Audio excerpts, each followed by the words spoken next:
अगर आप 12th में हैं और इतने कम समय में प्रिपरेशन करके 95% तक मार्क्स लाना चाहते हैं तो कांग्रेचुलेशंस, ये वीडियो सिर्फ आपके लिए है। हेलो फ्रेंड्स, मैं हूं अनीस और आज आप सभी का कोडर में फिर से बहुत बहुत स्वागत करता हूं। तो चलिए शुरू करते हैं।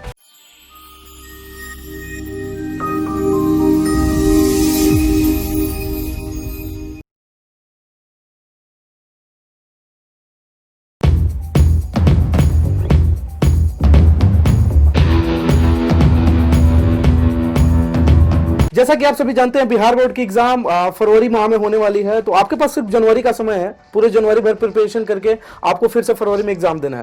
तो फ्रेंड्स, आपको सिर्फ पता है कि सिर्फ 12th का एग्जाम होना है, तो सिर्फ 12th का सिलेबस आपके सामने है, राइट। और आपके सामने समय बिल्कुल कम है। तो कैसा रूटीन सेटअप करें, कैसे पढ़ाई करें, कैसे रूटीन्स को एस्टेब्लिश करें, कैसे उस पर फोकस करें कि पूरा चीज हमारे कवर हो जाए और मैक्सिमम से मैक्सिमम मार्क्स हम ला सके। तो ये सारी चीजें हम इस वीडियो में डिस्कस करने वाले हैं।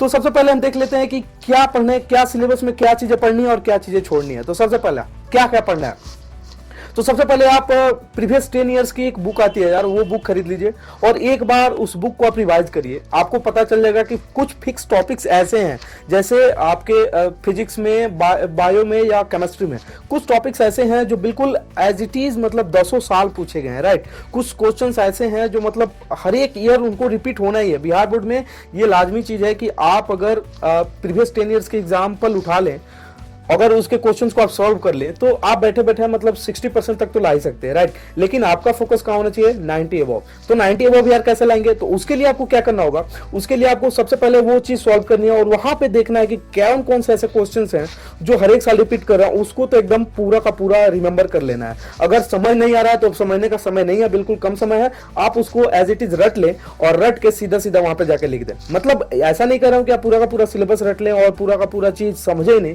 ऐसा बिल्कुल नहीं मैं कर रहा। ऐसा मैं इसलिए नहीं कर रहा हूं क्योंकि ये चीज कभी भी आपको एजुकेटेड नहीं बनाएगी, राइट। तो आप वो क्वेश्चन हमेशा रटने का प्रयास करें जो आप एक साल में नहीं समझ पाए, उसको आप एक महीने में समझने का प्रयास बिल्कुल गलती ना करें।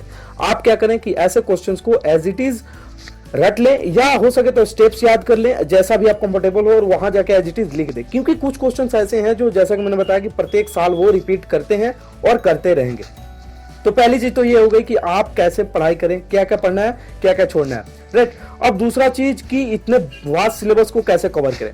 तो सबसे पहले मैं आपको बता दूं कि 5 सब्जेक्ट्स आपके पास, तो आपके पास टोटल, अगर आपने साइंस स्ट्रीम है आपके, तो आपके पास 5 पेपर होने वाले हैं टोटल, फिजिक्स, केमिस्ट्री, मैथ्स और हिंदी इंग्लिश, राइट। तो हिंदी आप क्या कर सकते हैं कि 50 और इंग्लिश 150 का लेते हैं, तो ये काफी बेटर चीज है। मतलब अगर आप ऐसा करते हैं तो ये काफी बेस्ट रहने वाला है आपके लिए, राइट। तो सबसे पहले ये चीज अगर आप कर चुके हैं, अगर 150 मार्क्स का आपका इंग्लिश और 50 मार्क्स का हिंदी है, तो उसके लिए कैसे तैयारी करें। तो उसके लिए यार तैयारी करने के लिए आपको काफी मतलब मोटिवेटेड होने की जरूरत नहीं है, काफी फोकस्ड होने की जरूरत नहीं है। आपको सबसे पहला काम क्या करना है कि हिंदी की वो छोटी सी पतली सी जो बुक होती है उसको आपको उठाना है और उसके सारे जो पोएम्स, एक पोएम कम से कम ऐसा याद कर लेना है। अगर आप वो 10 इयर्स की एग्जाम्पल सॉल्व किए हैं तो आपको पता है कि कौन सा पोएम आने वाला है, तो उस पोएम को पूरी तरह से रट जाइए।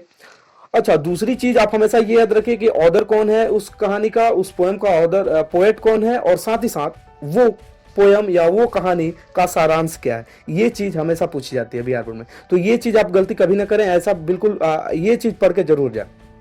अगर आपके पास पूरा बुक पढ़ने का टाइम नहीं है तो बिल्कुल घबराने की जरूरत नहीं है। आपके पास एक बुक भी आता है जिसमें पूरा का पूरा सारांश, हर एक कहानी, हर एक कविता का सारांश दिया हुआ होता है। एक बार आप उसको पढ़ लें और वो पढ़ के, अब मैं पब्लिकेशन का नाम नहीं रखूंगा यहाँ पे क्योंकि ये कोई प्रोमोटेड वीडियो नहीं है, तो ऐसा आप मार्केट में देखेंगे तो काफी सारे बुक्स है, काफी सारे पब्लिकेशंस की ऐसी बुक है जिसमें आपको सिर्फ सारांश ही सारांश मिलेगा और पूरे टेक्स्ट बुक को पढ़ने की जरूरत नहीं है। तो आप वो बुक जरूर पढ़ लें और वो बुक पढ़ने के बाद आप अपने आप को काफी मतलब इजी फील करेंगे। और वो बुक पढ़ के अगर आप हिंदी का वो 10 इयर्स का प्रीवियस का क्वेश्चन उठाएं तो आई होप कि आप कोई क्वेश्चन नहीं छोड़ेंगे, राइट। तो ये 50 मार्क्स हिंदी की तैयारी की हो गई। अब दूसरा कि 150 मार्क्स का इंग्लिश की तैयारी कैसे करें, क्योंकि इंग्लिश में आपको 2 बुक पढ़नी पड़ेगी, एक 50 मार्क्स वाला और एक 100 मार्क्स वाला। तो 50 मार्क्स वाला एज इट इज सेम है, जैसे 50 मार्क्स का आपने हिंदी की तैयारी की वैसे ही ठीक 50 मार्क्स की आप इंग्लिश की तैयारी कर ले। साथ ही साथ आपके पास एक नोवेल होता है, लेकिन नोवेल मैक्सिमम बच्चे जो है नहीं पढ़ते। उसके लिए क्या करते हैं, उसके लिए यार 2-3 क्वेश्चन की आप तैयारी कर ले और 2-3 क्वेश्चंस जैसे प्रीवियस ईयर के आप क्वेश्चंस उठाएंगे तो मुश्किल से ऐसे 5 क्वेश्चंस होते हैं जो रिपीट करते रहते हैं, मतलब 5 क्वेश्चंस में ही रिसफलिंग करके वो क्वेश्चंस आपको डाल देते हैं, राइट। और ये तो हो गए 50 मार्क्स प्लस 10 मार्क्स जो नोवेल से क्वेश्चन आता है, मतलब 60 मार्क्स। अब 90 मार्क्स जो पूरी तरह से, जिसमें 50 मार्क्स जो होता है आपका टेक्स्ट बुक से आता है और 40 मार्क्स का आपका ग्रामर आता है, उस चीज को थोड़ा सा समझते हैं कि उसकी मैथमेटिक्स हमको कैसे करनी है, राइट। तो उसके लिए आपको क्या करना है, सबसे पहले पूरी की पूरी टेक्स्ट बुक अगर आप पढ़ने बैठे तो आपको 20 दिन का समय लग जाएगा। पूरी कहानी समझना है यार, पूरा का पूरा पोएट का नाम याद करना है, कौन सी स्टोरी के कौन से राइटर हैं उनका भी नाम याद करना है। और ऐसा तो कई बार होता है कि वो पोएट या उस राइटर के बारे में पूछ देते हैं, तो आपको छोटा सा उनके बारे में इंट्रो देना होता है, तो ये चीज भी याद करनी होती है। तो इसके लिए आपको घबराने की जरूरत नहीं है, आपको टेक्स्ट बुक पढ़ने की जरूरत नहीं है। आप क्या करें कि एक वो बुक, जैसे मैंने बताया था कि 50 मार्क्स हिंदी के लिए आता है, ठीक उसी तरह से पूरे टेक्स्ट बुक के लिए आपके पास एक बुक आती है जिसमें आप पूरा का पूरा सारांश और साथ ही साथ पोएट का परिचय सब कुछ, मतलब एक जगह पे किसी एक स्टोरी का एक जगह पे एक एक चीज मिल जाएगा आपको। तो वो चीज आपको एक बार पढ़ लेनी है, और वो रटने वाली फॉर्म में नहीं देते, वो इस फॉर्म में देते हैं कि आप अगर एक बार पढ़ लें तो आपको वो याद रहेगा, और कब तक याद रहेगा, जब तक आप उससे भूलने का प्रयास न करें। मतलब समझ रहे हैं मैं क्या कहना चाहता हूं, कि मतलब वो चीज काफी इजी तरीके से आपको दी हुई होती है। तो 200 मार्क्स के लिए तो आपको सोचना ही नहीं, मतलब हंसते खेलते अगर 5 दिन का समय अगर इसमें लगाते हो, 5 दिन मतलब मैं मैक्सिमम बोल दिया, कुछ बच्चे जो काफी फोकस होते हैं वो 2 से 3 दिन में ये सारे काम कर लेते हैं। मतलब आपको 2 बुक ऐसी पढ़नी है यार जो मोटे मोटे बुक को रिप्लेस कर देगी, ऐसा बुक जो कि पूरा सारांश देता हो, तो वो बुक पढ़ना काफी इजी है अगर कंपैरेटिवली अगर हम टेक्स्ट बुक पढ़े तो, राइट। अब मैं ये नहीं कर रहा हूं कि आपके पास अगर समय है तो टेक्स्ट बुक पढ़े ही ना, नहीं, टेक्स्ट बुक पढ़ना एक अच्छी बात है, मतलब उससे काफी नॉलेज गेन होता है, काफी डिटेल्ड स्टडी होती है, तो टेक्स्ट बुक जरूर पढ़ना चाहिए। लेकिन अब इतने कम समय में अगर जनवरी में मैं कहूं कि आप टेक्स्ट बुक शुरू से अंत तक पढ़ने बैठे तो पूरा जनवरी उसी में निकल जाएगा और बाकी के सब्जेक्ट्स धरे के धरे रह जाएंगे। तो ये 2 सब्जेक्ट ऐसे हैं, 150 मार्क्स का इंग्लिश और 50 मार्क्स का हिंदी, या 100 मार्क्स और 100 मार्क्स का हिंदी इंग्लिश, कि आप 5 से 7 दिन में इसकी तैयारी पूरी तरह से कंप्लीट कर लो और इसको साइड कर दें, मतलब इस पे ज्यादा समय ना दे, क्योंकि आप इसमें ग्रामर, केवल ग्रामर करके भी आप इसमें पास हो सकते हैं, राइट। तो इस पे आप ज्यादा फोकस ना करें। अगर आपको 90 अबव इन दोनों में चीजों में लानी है, अगर 90% अबव अगर इन दोनों में चीजों में लानी है तो काफी इजी तरीका है। मतलब अगर आपको 200 मार्क्स में से अगर मैं बोलूं कि 195 या 190 तक आप मार्क्स ला सकते हो, तो इसमें घबराने की जरूरत नहीं है, ये काफी ईजी है। और काफी इजी मैं इसलिए बता रहा हूं क्योंकि आज के जमाने में बिहार बोर्ड में ये चीजें करना और भी इजी हो गया है, क्योंकि 50% मार्क्स जो है ऑलमोस्ट ऑब्जेक्टिव है। तो ऑब्जेक्टिव में यार ये क्या पूछते हैं मैं बता देता हूं। ऑब्जेक्टिव में ये ऐसे क्वेश्चन पूछ देते हैं कि पार्ट 1 का कोई नाम लेट से ले लेते हैं, जैसे गरीबों की दुआएं, तो ये पार्ट के राइटर कौन है, और 4 ऑप्शन दे देंगे आपको। अगर आप याद किए हुए तो 1 नंबर एज इट इज ले लें। दूसरा पूछ देंगे कि इसमें कौन सा कारक भरेंगे, हिंदी में अगर अगर वो चीज कर रहे हैं तो पूछ देंगे इसमें कौन सा कारक भरे, का के की, ऐसे कुछ दे देंगे आपको, उसमें से एक टिक करनी होती है। तीसरा संज्ञा सर्वनाम, ये सारे ग्रामर, मतलब बेसिक ग्रामर इसमें पूछते हैं, मतलब क्रीम ग्रामर जो होते हैं वो बिल्कुल नहीं पूछते, आपको उस लेवल के ग्रामर नहीं पूछते कि जो आप ढूंढने लग जाए और काफी समय लगे, तो वो सारी चीज इसमें नहीं होती है। दूसरा इंग्लिश ग्रामर के लिए आपको क्या करना है, इंग्लिश ग्रामर के लिए आपको आर.के. सिन्हा वाली वो ग्रामर की बुक आती है, उसको एक बार पूरा देख लेना है। अगर अभी तक आप नहीं देख पाए तो घबराने की कोई जरूरत नहीं है। आप क्या करें, 3-4 ऐसे चैप्टर्स बताता हूं जिसको आप एक बार जरूर पढ़ ले। पहला टेंस, दूसरा एक्सिलरी वर्ब। एक्सिलरी वर्ब में क्या पढ़ना है, सब्जेक्ट वर्ब एग्रीमेंट जो होता है वो चीज जरूर पढ़ लें, क्योंकि उससे 4-5 क्वेश्चन हर साल आते हैं। सब्जेक्ट वर्ब एग्रीमेंट में क्या होता है कि कौन से सब्जेक्ट के साथ कैसा वर्ब लगेगा, ये सारी चीजें जो टाई अप होती हैं, जो रूल्स होते हैं, वो 32 रूल्स के आसपास होते हैं, उसको मतलब कंठस्थ याद कर ले, क्योंकि उस पर क्वेश्चन जरूर आते हैं। रिमूवल ऑफ टू हो गया, और दूसरा जो सुपरलेटिव और कंपैरेटिव डिग्री में हम कंपैरिजन करते हैं, जो इंटर कन्वर्जन होता है, उसको याद कर ले, राइट। तो ये चीज हो गई। दूसरा सबसे जो इंपॉर्टेंट है, indirect so direct speech, indirect और डायरेक्ट स्पीच और voice, indirect speech, direct speech, voice, और ये सब्जेक्ट वर्ब एग्रीमेंट, और अगर फिर भी समय बता है तो टेंस, मतलब 5 ये चैप्टर पूरी तरह से कंप्लीट कर ले ग्रामर के लिए। तो ये तो हो गई 200 मार्क्स के लिए कि हिंदी और इंग्लिश में ग्रामर और ये सारी चीजें हम कैसे पढ़ें, तो ये सारी चीजों के लिए अलग बात हो गई। दूसरा हम बात करते हैं कि फिजिक्स कैसे करें। फिजिक्स और केमिस्ट्री यार काफी वास्ट चीज है, मतलब अगर 12th लेवल की बात करें तो फिजिक्स अपने आप में एक काफी वास्ट सब्जेक्ट है। तो इसमें क्या करें कि मतलब मैक्सिमम से मैक्सिमम इतने कम समय में हम कैसे पढ़ पाए। अगर अभी तक आपने 0 पढ़ा है, फिर भी आप यकीन मानिए, अगर मैं जो ये ट्रिक बता रहा हूं उससे अगर आप कर रहे हो तो आप जनवरी भर में वो सारी चीजें कर लेंगे जो आप पूरा साल नहीं किए होंगे। तो मैं बताता हूं, सबसे पहले आप क्या करें, 10 इयर्स का जो मैंने बुक आपको खरीदने के लिए बोला वो तो पक्का ले लो, वो तो लेना ही, वो मस्ट है। वो लेने के बाद आप क्या करें, कि सबसे पहले ऑब्जेक्टिव्स को छोड़े, सब्जेक्टिव में 5 मार्क्स वाले क्वेश्चंस कुछ मैच करें। 5 मार्क्स वाले जितने भी क्वेश्चंस हैं उसको पिक करें। मतलब अगर 10 साल का उठाते हैं तो 5-5 क्वेश्चन उठाते हैं तो 50 से 60 क्वेश्चन होंगे, राइट। 50 से 60 क्वेश्चंस के लिए आप क्या करें कि उन सभी का आंसर आपको परफेक्टली आना चाहिए। मतलब वो 50-60 क्वेश्चंस के आंसर आपके अगर परफेक्टली आ जाते हैं तो यकीन मानिए उससे बाहर नहीं आने वाला। मतलब 5 मार्क्स के लिए उससे बाहर क्वेश्चन नहीं आने वाला, ये रियलिटी है और यही होता है। मैंने भी अपने 10 ईयर प्रीवियस के क्वेश्चन देखे थे और अपने क्वेश्चन देखे थे, तो मुझे रियलिटी पता है कि ये सारी चीजें कैसे आती है। और एक बात मैं यहाँ पे और ऐड कर दूं कि मैं अपने डिस्ट्रिक्ट का सेकंड डिस्ट्रिक्ट टॉपर था इन सिवान डिस्ट्रिक्ट। तो ये काफी मतलब ऐसे हंसते खेलते नहीं आती है, इसके लिए काफी मेहनत करना पड़ता है। और वही चीज मैं आपके साथ एक्सपीरियंस अपना शेयर करना चाहता हूँ ताकि आप लोग भी मैक्सिमम से मैक्सिमम परसेंटेज ला पाए।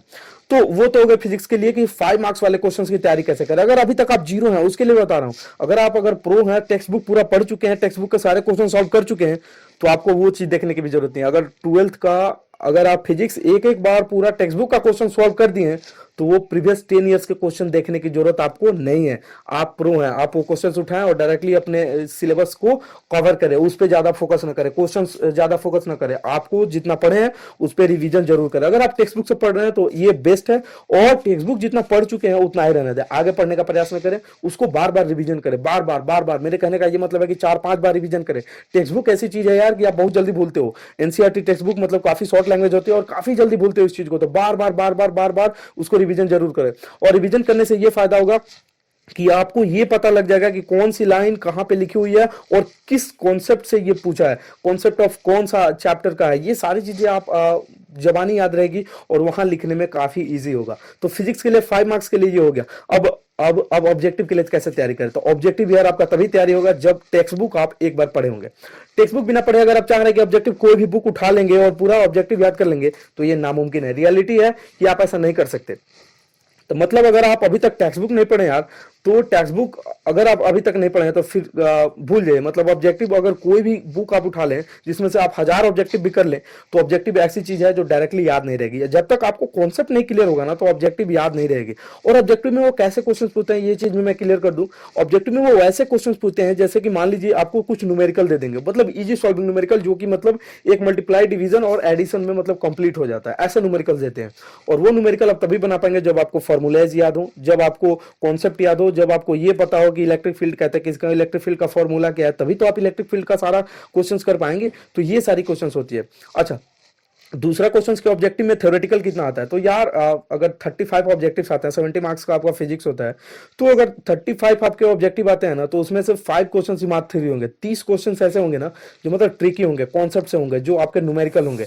तो ये मत समझिए कि हिंदी इंग्लिश जैसा ये भी मतलब ऐसे ही निकल जाएगा, तो ऐसा नहीं निकलने वाला। इसके लिए आपको क्या करना होगा, सारे के सारे कॉन्सेप्ट्स को आपको ध्यान में रखने होंगे। और जो आपने इजी पिकअप वाले नोट्स बनाए ना, जैसे पूरा का पूरा फॉर्मूला एक जगह लिखना, ये सारी चीजें आई होप कि अभी तक आप कर चुके होंगे। अगर नहीं किए हैं तो प्लीज टेक्स्ट बुक उठाएं और वो कम से कम उतना काम कर लें कि सारा का सारा फॉर्मूला आप याद कर लें। तो यकीन मानिए आपकी फिजिक्स हंसते खेलते निकलेगी। और वो जो 5 मार्क्स वाला ट्रिक बताया वो जरूर कर लें। अगर अभी तक आप टेक्स्ट बुक नहीं पढ़े हैं तो वो 5 मार्क्स वाले सारे क्वेश्चन एक साथ करके आप उसको जरूर पढ़ लें। तो फिजिक्स के लिए तो ये हो गया। अब केमिस्ट्री कैसे करें? केमिस्ट्री एक काफी वास्ट सब्जेक्ट है। अगर आप इनऑर्गेनिक करने जाते हो तो आपकी फिजिकल और ऑर्गेनिक छूट जाती है, अगर आप फिजिकल करने जाते हो तो इनऑर्गेनिक और ऑर्गेनिक छूट जाती है। तो क्या छोड़े और क्या पकड़े इसमें? तो देखिए सीधी सी बात है, अगर आपको इनऑर्गेनिक याद करना है, इनऑर्गेनिक बिना याद किए नहीं होगा, क्योंकि inorganic is totally the full of exceptions. बिना एक्सेप्शन के इनऑर्गेनिक बना ही नहीं है। मतलब आप एक रूल याद करने जाते हो तब तक एक एलिमेंट ऐसा निकलता है, एक कंपाउंड ऐसा निकलता है जो उस रूल को ब्रेक करके अपना एक अलग परिवार बना रहा होता है, अपना अलग ऑक्टेट बना रहा होता है, अपना एक अलग कुछ भी बना रहा होता है। मतलब कुछ भी कहीं भी हो रहा है, मतलब जो रूल है वो पूरा का पूरा नहीं ले सकता। ये रियलिटी है इनऑर्गेनिक की। और फिजिकल में ये है कि फिजिकल में पूरा न्यूमेरिकल न्यूमेरिकल न्यूमेरिकल भरा हुआ है। तो एक तरफ करने जाते हो तो आपको रटना पड़ता है, दूसरे तरफ जाते हो तो आपको न्यूमेरिकल। अब आपको देखना है यार कि आप न्यूमेरिकल में सही हो या रटने में सही हो। ये चीज केमिस्ट्री के लिए देखनी है। अगर आप न्यूमेरिकल में सही हो, ऑर्गेनिक और इनऑर्गेनिक छोड़ दो। मैं कह रहा हूं ऑर्गेनिक और इनऑर्गेनिक छोड़ दो, केवल इंट्रो पढ़ लो उनका। अगर आप चीजें रटने में अगर इजी हो, अगर आपको न्यूमेरिकल अच्छा नहीं है तो आप उन दोनों को पकड़ लो और पूरा ऐसे पकड़ो, ऐसे पढ़ो उसको कि लगे कि हाँ मतलब आपने किसी चीज को पढ़ा है। आप कहीं और से मत पढ़े। उसके लिए ऑर्गेनिक और इनऑर्गेनिक के लिए सबसे बेस्ट बुक एनसीईआरटी की पार्ट 2 है। आप वहां से पूरा का पूरा ऑर्गेनिक पढ़ ले, इनऑर्गेनिक पढ़ ले और वहां से सारी की सारी चीजों को एक एक लाइन को मतलब जैसे कहते हैं ना कि इन बिटवीन द लाइन्स आपको पढ़ना है, मतलब लाइन के बीच से सारी चीजों को निचोड़ कर अपने अंदर रख लेनी है। फिर आपके 35 में से 30 क्वेश्चंस कोई नहीं रखने वाले, क्योंकि 30 क्वेश्चंस ऑर्गेनिक और इनऑर्गेनिक से होते हैं, राइट। तो 5 क्वेश्चंस आप फिजिकल का छोड़ सकते हो, क्योंकि फिजिकल वास्ट भी है। जैसा मुझे लगा था कि फिजिकल मतलब काफी वास्ट है, मतलब कितना परसेंट किसका लें, क्या क्या ऐड करें, तो क्या क्या चीजें बनने वाली हैं, तो ये सारी चीजें मतलब फिजिकल में थोड़ा सा लेंदी हो जाता है। ऑर्गेनिक और इनऑर्गेनिक याद करना मेरे लिए काफी इजी था, तो मैंने वो किया था, राइट। फिजिकल मतलब केवल इंट्रो पढ़ लिया था, थ्योरी और कुछ न्यूमेरिकल्स जैसे कि प्रीवियस 10 ईयर्स के बुक में आए थे उसको मैंने एज इट इज देख लिया था। तो ये भी ट्रिक आप अपना सकते हैं। तो ये हो गया केमिस्ट्री। अब हिंदी, इंग्लिश, फिजिक्स, केमिस्ट्री हो गया। अब मैथमेटिक्स कैसे करें, मैथमेटिक्स कहाँ से करें? मैथमेटिक्स अगर आप एनसीईआरटी से कर रहे हो तो छोड़ दो उसे। अगर अभी तक आपने एनसीईआरटी करते आ गए तो एनसीईआरटी तो अब मजबूरी है यार कि एनसीईआरटी को रिवाइज करना। अगर आप आर एस अग्रवाल पढ़ते आ रहे हैं, आर डी शर्मा पढ़ते आ रहे हैं, तो आप बेस्ट है, मतलब आप 100 में 100 लाने जा रहे हो, राइट। अगर आप आर एस अग्रवाल पूरा पढ़ लिए हैं तो उसको कम से कम 3 बार रिवाइज कर लिए, एक एक क्वेश्चन को 3-3 बार देखना है आपको। और पहली बार में कुछ अगर आप पढ़े होंगे तो कुछ टिक लगाते गए होंगे, फिर दूसरी बार पढ़ते गए तो फिर अलग टिक लगाए, फिर तीसरी बार पढ़े तो देखिए नंबर ऑफ क्वेश्चंस कम होते जाएंगे, और अंत में जब चौथी 5वीं बार कर लेंगे तो सारे क्वेश्चंस आपके सॉर्ट आउट हो जाएंगे, और पता लग जाएगा कि यार इस चैप्टर में केवल 2 ही क्वेश्चंस ऐसे हैं जो हमसे नहीं बन रहे थे। तो आप एग्जाम देने के एक दिन पहले केवल वो 2 क्वेश्चन देखेंगे, पूरा का पूरा वो एक्सरसाइज देखने नहीं बैठेंगे। तो वो ओके। तो मैथ के लिए यार ये चीजें काफी हैं। मैथ के लिए आप आर एस अग्रवाल एक बार पढ़ लें, और प्रीवियस ईयर के क्वेश्चन तो आपके करने ही है। आर एस अग्रवाल के सारे क्वेश्चन जरूर कर लें। एग्जाम्पल में जितने क्वेश्चन है, एक्सरसाइज में जितने क्वेश्चन है, टेस्ट योरसेल्फ एक अलग से बन के आता है उसमें जितने क्वेश्चन है, उसके ऑब्जेक्टिव जितने, अगर वो सारे कर लेते हैं तो 99% चांस है कि आपके 100 में 100 आ जाए, क्योंकि आर एस अग्रवाल से बाहर बिहार बोर्ड कभी नहीं पूछता, ये रियलिटी है। और मेरे भी यार 95 या 96 थे, तो काफी मतलब अच्छा मार्क्स था मैथ्स में, राइट। तो मैथ में, फिजिक्स में, हिंदी और इंग्लिश। केमिस्ट्री में थोड़ा सा मार्क्स इधर उधर हो सकता है, लेकिन ये 4 सब्जेक्ट ऐसे हैं ना कि आप 90 प्लस स्कोर आसानी से कर सकते हो, राइट। थोड़ा सा केमिस्ट्री में थोड़ा सा डिफिकल्ट होता है, कब? जब आप फिजिकल नहीं करके जाते हो तब। अगर आप ऑर्गेनिक इनऑर्गेनिक के साथ फिजिकल भी कर लिए तो 90 प्लस इसमें भी कोई नहीं रख सकता। तो ये थी यार मेरी ट्रिक्स, और ये ट्रिक मैंने अपनाकर यार 12th फोड़ा था और डिस्ट्रिक्ट टॉपर आया था। तो आई होप कि आपको ये सारे ट्रिक्स अच्छे लगे। अगर अच्छा लगा तो प्लीज यार इस वीडियो को शेयर करें, अपने दोस्तों को भी दिखाएं यार कि कैसे आप ये सारी चीजें कर सकते हैं। तो चलिए मिलते हैं नेक्स्ट वीडियो में, तब तक के लिए बाय बाय।